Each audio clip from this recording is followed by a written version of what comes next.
Орой өдрийн спорт мэдээ хүргье. Германы хөлбөмбөгийн холбоо DFB-гийн цомын 2 дахь шатны төвд ололт Wolfsburg Bayern München багуудын хооронд өрнөлөө.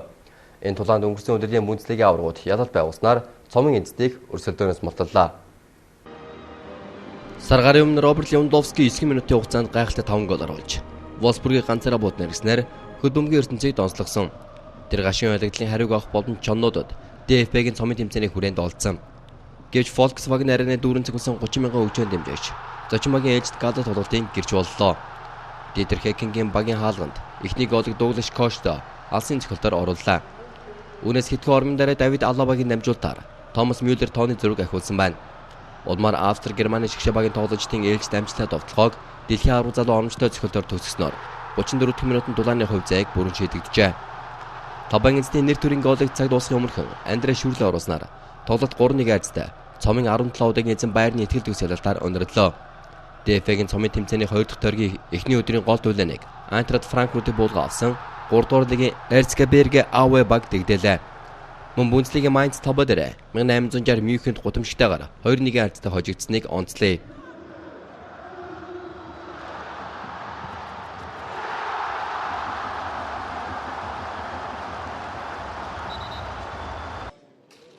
Америкийн алдарт боксчин Рой Джонс Jr. Оросын иргэн боллоо. 46 настай боксийн спортын амьд дамаг Орос улбаны улсын паспортыг гартаа авсан байна. Тэрээр өнгөрсөн зам Владимир Путинтэй уулзахдаа хүсэлт гаргаж спортод илэгтэй хойд хөрш улсын ерөнхийлөгч амлалтаа биелүүлсэн энэ юм. Рой Джонс Jr. 1989-с 2003 оны хооронд мэргэжлийн боксын ертөнцид ноёлж, дундаас эхлэн хүнд хүртэл 4 жилийн англид хамгийн нэр хүндтэй 4 холбооны дэлхийн аварга зал хүртэж, үүнийг олон удаа хамгаалж байлаа. Бүх цаг үеийн дэлхийн шилдэг боксчдын тоон зүүн өсөр багтдаг түүнийг 1988 оны Сөүлийн Олимпийн наадмын шударгад өмнөд Солонгосын тамирчин шүүгчийн лувраар хожигдсноор спортын ертөнцид таньдаг болсон юм. Рой Джонс Jr. Оросын иргэн болж гэр бүлэрээ Орос руу аялахад саадгүй болсонд баяртай байгаагаа илэрхийллээ. 46 настай домогт боксчин Америк нэгдсэн улсын иргэншлээ давхар авч үлдэхэж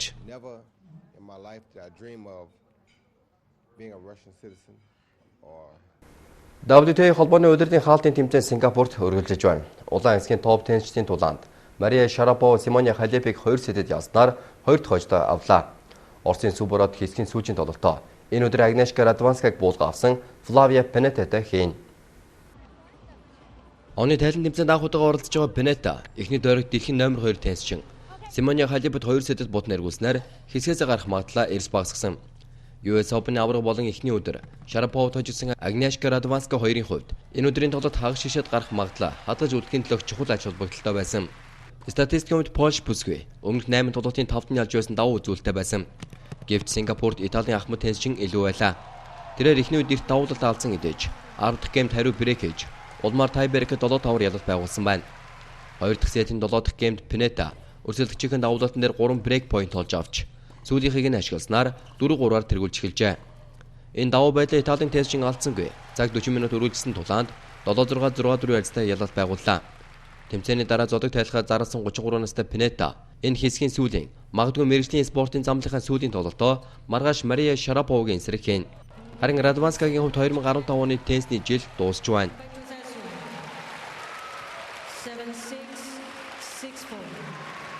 Улаан хэсгийн гол тоглолт дэлхийн часааны номер 2 Симоне Халеп болон түүнээс 2 байраар дор ирэмлэгдсэн Мария Шарапова хоёрын хооронд өрнөлөө.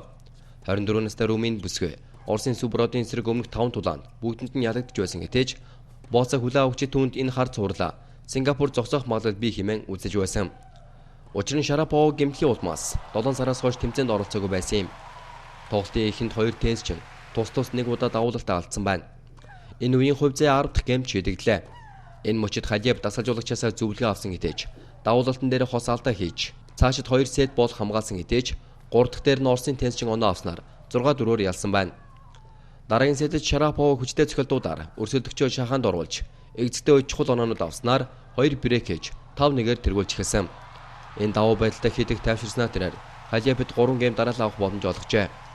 Эгзэгтэй энэ мөчид их дуулгын цомын 5 удаагийн эзэн завсарлага авч дасгалжуулагчаа дуудсан үр дүнд хүрч энэ сетийг мөн адил 6-4 айцтай авснаар Румыны теннисчнийг 6 дахь удаага буулга авлаа.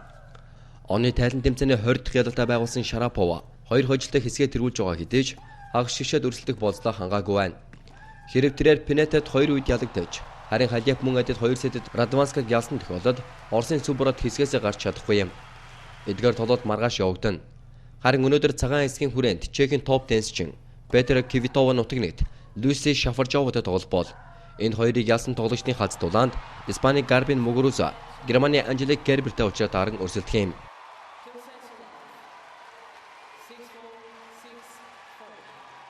Талбайн теннисний эмэгтэйчүүдийн удирдлагын амралтын өдөр өндөрлөж байгаа бол эрэгтэйчүүд эх сарын 15-нд Лондонд оны тайлан тэмцээнээ эхлүүлнэ. ATP World Tour Finals-д оролцох болцоо хангасан 6 теннисчдын нэг Рожер Федерер эх орондоо зохиогддог хамгийн том тэмцээн Swiss Indoor-т өрсөлдөж байна. Базелд 6 удаа төрүүлээд байгаа Швейцарын Субброд аврал цолоо хамгаалах айна Казахстаны Михаил Кукушкины эсрэг тоглолтоор эхлүүллээ. Энэ тулаан ердөө 54 минут үргэлж аж 34-өөс баазын уугуул өрсөлдөгчдөө 3 гейм авах боломж олгосноор 6-1-6-2 айцтай түүгүй ялалт байгуулсан байна. 8-1 шигшээд Федерер Филипп Кожрайбертэй уулзраад харлаа. Германы теннисчин эхний дөрөвт Польшийн Ежи Яновичийг 3 сетэд буулга авсан байна. ATP 500 зурвалт багцдаг Swiss Indoors Базел тэмцээний шагнал санаа нь 2 сая гаруй евро. Энэ нэр хүнстэй тэмцээнд Федерерийн нутаг нэгт энэ оны French Open-ийн аварга Stanislas Wawrinka болон их дуулгын 14 цомын эзэн Рафаэль Надал зэрэг шилдэгүүд оролцож байна. Wawrinka өнөөдөр ихэнх тоглолтоо хийх бол Испаний Субброд Чехийн Лукаш Росолын эсрэг тулаан шийдвэрлэх үе тайбрейкер ялалт байгуулж шүгэ 16 шалгарчээ. Үндэсний сагсмгийн холбооны 70 дахь удирдлагын өрсөлдөөн эхэллээ.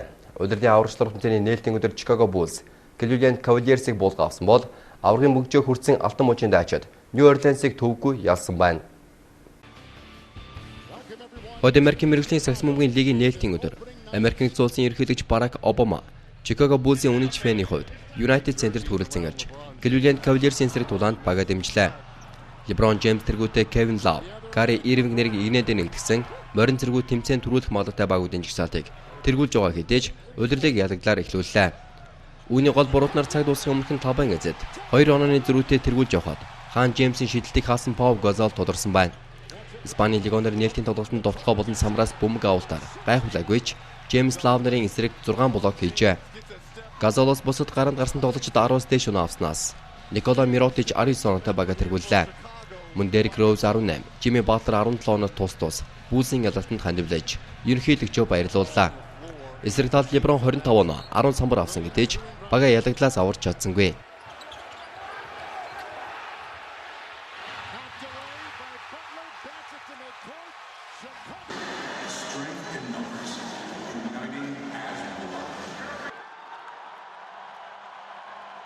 Үндэсний сагсмгийн холбооны удирдлагын нээлтийн өдөр өнгөрсөн оны авраг Golden State Warriors-ын тоглогчид аврагын бүгжээ гардаа авлаа.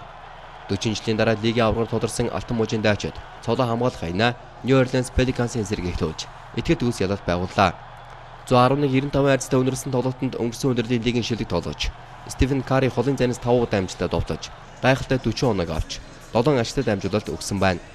Удирдлагын нээлтийн өдрийн эхний тулаанд Детройт Атлантад 106-94 айцтай ялалт байгуулжээ.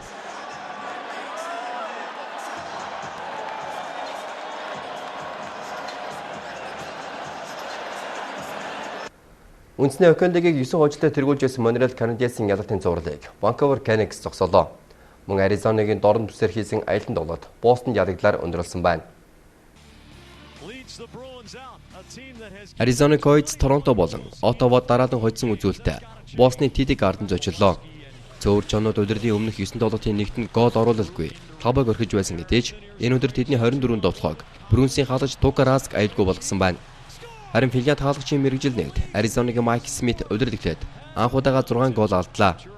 Зочдын гудамжтай ялагдлын эхийг эхний үеийн төгсгөлд багийн топ мэрэгэн бууч Давид Крейчи тавьсан байна. 29 настай Чехийн лигоноор энэ тулаанд 2 шайб оруулж 1 ашигтай дамжуулалт өгснөөр дэгэн шилдэг довтлогчдын хүсэнтийг тэргүүлж эхэллээ. Түүний адил Жимми Хайс довтлооны 3 оноо авсан байна. Тэдний хүчин зүтгэлээр Бостончууд 6-1 айцтай ялалт байгуулж Атлантик дивизионы 4-р байрлалууд дэвшлээ. Өргөн бүсийн Централ дивизионы сүүлийн байранд яваг Colorado Avalanche Флорида зочилж удирдлагын 5 дахь ялагдлаа хүлээлээ. Табан эзэд зочин багийн тоглогчдын торгуулийг 3 удаа шийдгэснээс 22 настай Америк тоглогч Винсент Трочек тулааны эхний шайбыг оруулж Рейли Смит тооны харьцаа 3 дахь болгоход тусалсан байна. Пантерсын 4 дахь голыг Брайан Кемпбелл табаа дээр нэг тоглогчийн дутуу байхад оруулсан бол цаг дуусахын өмнөх Шведийн залууд Габриэл Ландеског зочдын нэр төрийн шайбыг хийжээ. Денверчүүд 4 дахь ялаглаа дараалан хүлээсэн бол Флорида 5 дахь хожлоо авсан байна. Үндэсний хоккей лиг дөрөнсөн бусад тоглолтоос онцлоход Тавадер Анахаймд 3 дахь хожигдж байсан Даллас эцэст нь 4-3 айцтай ядалт байгууллаа.